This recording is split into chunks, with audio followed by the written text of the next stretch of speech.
Buenos días, doctores. Mi nombre es Cristina Torres. El día de hoy les voy a exponer el tema de tratamiento de neutropenia febril en un paciente oncológico.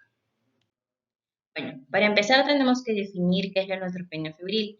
La neutropenia febril se define como una temperatura oral única de mayor o igual a 38,3 grados centígrados o una temperatura sostenida de mayor o igual a 38 grados centígrados para una hora, con un reencuentro absoluto de neutrófilos menor de 500 o un reencuentro absoluto de neutrófilos que se espera que disminuya a menor de 500 en las próximas 48 horas. Entonces, ¿cuál es el objetivo de esta presentación? Es principalmente identificar a los pacientes con neutropenia febril y familiarizarse con el manejo de estos pacientes en la emergencia. ¿Cuál es la importancia de esta presentación? Básicamente es porque la neutropenia febril se considera una emergencia oncológica y sigue siendo una de las principales complicaciones frecuentes y graves de pacientes que se encuentran en quimioterapia. Se sospecha asimismo que el 80% de las infecciones de esos pacientes surgen por causas de la flora endógena. Hacia 1960, el manejo de estos pacientes incluía lo que era el manejo con antibióticos de amplio espectro y lo que es la hospitalización de estos pacientes hasta que resuelvan lo que es la fiebre y puedan recuperar el reencuentro absoluto de neutrófilos. Sin embargo, las guías actuales han modificado este enfoque. Lo han modificado para nosotros identificar a los pacientes que son de alto riesgo y bajo riesgo a complicarse por neutropenia febril. Es así, aquellos pacientes que van a ser pacientes que van a tener bajo riesgo de complicaciones, pues se puede hacer menos agresivo e incluso el tratamiento puede ser de manera ambulatoria. Fue así como se plantearon y se crearon los criterios LMA-SCC, que es básicamente para nosotros clasificar e identificar al paciente de bajo riesgo. Es decir, si el paciente presenta, por ejemplo, síntomas leves, síntomas moderados, síntomas severos, o si es que nuestro paciente no se encuentra hipotenso, no tiene enfermedad pulmonar obstructiva crónica, no tuvo antecedente de tener una infección micótica, sea una neoplasia de tumor sólido o de tumor o del tumor líquido, o sea, linfomas, si el paciente no está deshidratado, si el paciente adquirió la fiebre en casa, o sea, fuera de un ambiente hospitalario, y si el paciente es menor de 60 años. Si yo obtengo una puntuación mayor o igual de 21 puntos, quiere decir que mi paciente clasifica como un paciente de bajo riesgo a complicarse. Por lo tanto, las guías actuales, ¿qué nos indican? Uno, tener en cuenta bien la definición del paciente para nosotros poder identificarlos en la emergencia. Luego que identificamos estos pacientes, es decir, que cumplan el criterio de la temperatura más un reencuentro de neutrófilos menor de 500, entonces a estos pacientes yo primeramente les tengo que hacer la clasificación para ver si es un paciente de bajo riesgo o de alto riesgo. Ahora, cuando yo igual sea mi paciente de alto o bajo riesgo, acá un paréntesis, pues yo tengo que solicitarles de todas maneras una serie de exámenes complementarios, es decir, tengo que cultivar a esos pacientes porque muchas veces estos pacientes no tienen un foco sospechoso infeccioso, es decir, muchos vienen sin referir síntomas más que solamente la fiebre. Entonces, como yo les voy a iniciar tratamiento antibiótico, lo que yo tengo que hacer antes de esto es pedirle exámenes, es decir, hemocultivos, urocultivo, coprocultivo, una placa de tórax, si es que pudiese considerar una tomografía, ¿no? Y si es que, bueno, el paciente viene con un foco infeccioso sospechoso por una celulitis, por ejemplo, o una tos evidente, entonces yo me enfoco más a eso. Bueno, entonces, tengo mi paciente que es un paciente de alto riesgo, entonces lo que las guías nos recomiendan es iniciar el tratamiento antibiótico de amplio espectro de manera endovenosa.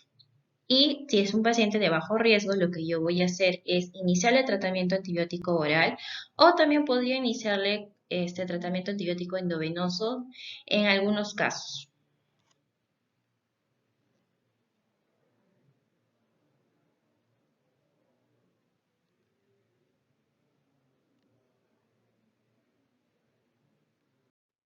Ahora, ¿qué es lo que tengo que hacer luego de iniciar un tratamiento? Pues tengo que reevaluar al paciente 48 horas después para ver si mi paciente sigue febril, si sigue con recuentos neutrófilos bajos o si tal vez ya se resolvió esos dos problemas en el paciente. Si es que mi paciente ya está febril, aumentó el número de recuentos neutrófilos, entonces yo tengo que ver si fue mi paciente de bajo riesgo o de alto riesgo. Si es mi paciente de bajo riesgo, entonces, si yo le había iniciado tratamiento antibiótico endovenoso, pues ya podría considerarle rotarle a un tratamiento antibiótico bioral.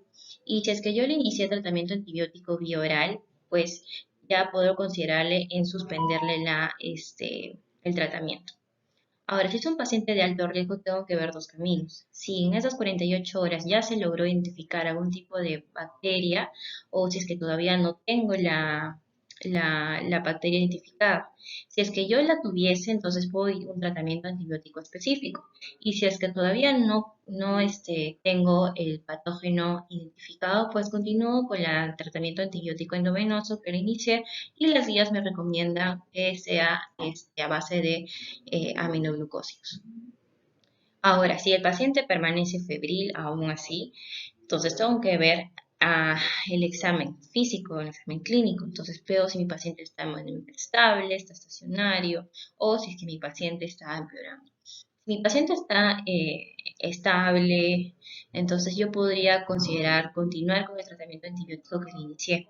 Pero si mi paciente ya está más séptico, lo veo más inestable, entonces lo que yo tengo que hacer es ya asesorarme de especialistas, de microbiólogos, para poder ver la manera de iniciar otro tipo de tratamientos antibióticos más sofisticados. Ahora, ¿cuál es el rol de los factores estimuladores de colonias? En la neutropenia febril, este medicamento tiene mucha importancia, porque como lo definimos, vimos en la diapositiva donde se explica la importancia. Esto ocurre muchas veces en pacientes que están en tratamiento de quimioterapia y pues hacen este tipo de efecto secundario a su tratamiento. Entonces, los factores estimuladores de colonias sirven como profilaxis para evitar que mi paciente llegue a hacer complicaciones, llegue a hacer una neutropenia febril, que sería la complicación más grave. Entonces, la guía recomienda que tengo que ver si la quimioterapia que le planteó su médico tratante, el oncólogo, es una quimioterapia que tiene riesgo de hacer o no neutropenias febriles. Si, por ejemplo, tiene un riesgo mayor o igual de 20% en hacer neutropenia febril, la quimioterapia que le voy a dar al paciente, entonces tengo que sí o sí iniciarle una profilaxis con este tipo de medicamentos. Si es que el paciente que se le va a dar una quimioterapia que tiene menos, ¿no? Menos del 10%, entonces lo que yo tengo que decir al paciente es que no es necesario darle un factor estimulador de colonias. Pero si está entre el limbo, entre el 10 al 20%, entonces yo tengo que ver otros factores. Tengo que ver, por ejemplo, las comorbilidades del paciente, tengo que ver la edad sobre todo. Entonces, igual, teniendo en cuenta esto, tengo que ver si tiene un riesgo de más del 20% en hacer neutropenia febril, entonces le indico profilaxis. Y si es que no, o sea, menos del 10%, entonces consideren en simplemente no darle profilaxis. Ahora, esto eh, el medicamento que nosotros tenemos acá en el Perú es el filgastrin. Y el filgastrin tiene una acción de 1 a 2 días para que haga su efecto de estimular la producción, maduración y activación de neutrófilos. La dosis en pacientes, niños y adultos es de 5 a 10 microgramos por kilo día subcutáneo. Y lo importante es que esto debe iniciarse entre las 24 a 72 horas post quimioterapia y debe continuarse según las guías entre un rango de 7 a 14 días, hasta que el reencuentro absoluto de neutrófilos alcance los 10.000. De esta manera, nuestro paciente va a tener una recuperación más rápida si es que hace neutropenia febril, y obviamente menor duración del uso de antibióticos. Ahora, como comentarios finales, doctores, la neutropenia febril quiero que se lleven a casa que es una complicación frecuente de la quimioterapia. Y pese a que esto ya es visto desde décadas anteriores, pues sigue siendo un desafío. Ahora también es importante que reconozcamos en la emergencia, podamos certificar al paciente en la emergencia y solicitarle sus estudios respectivos y poder iniciar el tratamiento antibiótico lo más antes posible. Y finalmente, a los pacientes que encontramos estables y que tienen un bajo riesgo de complicarse, pueden ser tratados de manera ambulatoria, disminuyendo de esta manera la morbilidad y posibles sobreinfecciones intrahospitalarias. Bueno, eso sería todo. Muchas gracias.